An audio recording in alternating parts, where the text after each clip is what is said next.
Genesis chapter 29. Then Jacob went on his journey, and came into the land of the people of the east. And he looked, and behold a well in the field, and, lo, there were 3 flocks of sheep lying by it, for out of that well they watered the flocks, and a great stone was upon the well's mouth. And thither were all the flocks gathered, and there rolled a stone from the well's mouth, and watered the sheep, and put the stone again upon the well's mouth in his place. And Jacob said unto them, My brethren, whence be ye? And they said, Of Haran are we. And he said unto them, Know ye Laban the son of Nahor? And they said, We know him. And he said unto them, Is he well?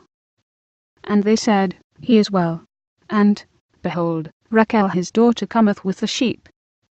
And he said, Lo, it is yet high day, neither is it time that the cattle should be gathered together. Water ye the sheep, and go and feed them. And they said, We cannot, until all the flocks be gathered together, until they roll the stone from the well's mouth, then we water the sheep. And while he yet spake with them, Rachel came with her father's sheep, for she kept them. And it came to pass, when Jacob saw Rachel the daughter of Laban his mother's brother, and the sheep of Laban his mother's brother, that Jacob went near, and rolled the stone from the well's mouth, and watered the flock of Laban his mother's brother. And Jacob kissed Rachel, and lifted up his voice, and wept.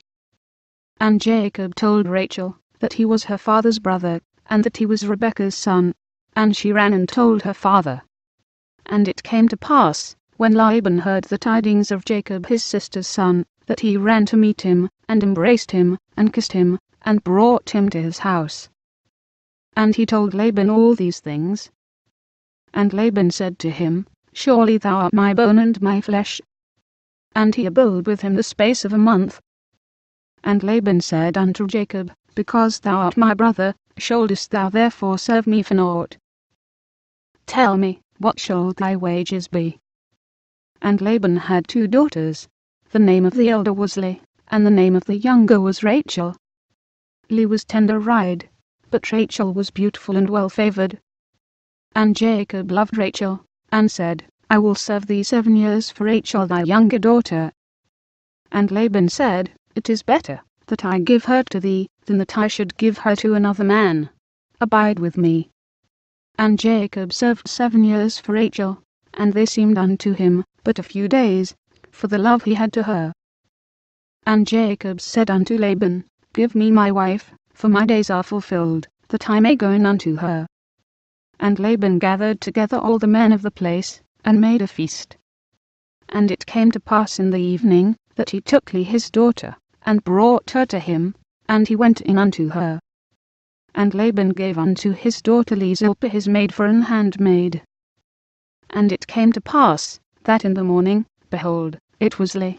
And he said to Laban, What is this thou hast done unto me? Did not I serve with thee for Rachel? Wherefore then hast thou beguiled me? And Laban said, It must not be so done in our country, to give the younger before the firstborn. Fulfill her week, and we will give thee this also for the service which thou shalt serve with me yet 7 other years. And Jacob did so, and fulfilled her week, and he gave him Rachel his daughter to wife also. And Laban gave to Rachel his daughter Bilhah his handmaid to be her maid. And he went in also unto Rachel, and he loved also Rachel more than Leah, and served with him yet 7 other years.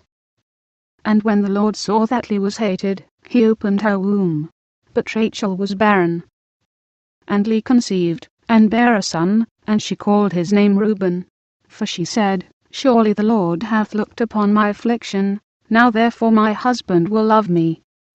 And she conceived again, and bare a son, and said, Because the Lord hath heard that I was hated, he hath therefore given me the son also. And she called his name Simeon. And she conceived again, and bare a son, and said, Now this time will my husband be joined unto me, because I have borne him 3 sons. Therefore was his name called Levi. And she conceived again, and bare a son. And she said, Now will I praise the Lord. Therefore she called his name Judah, and left bearing,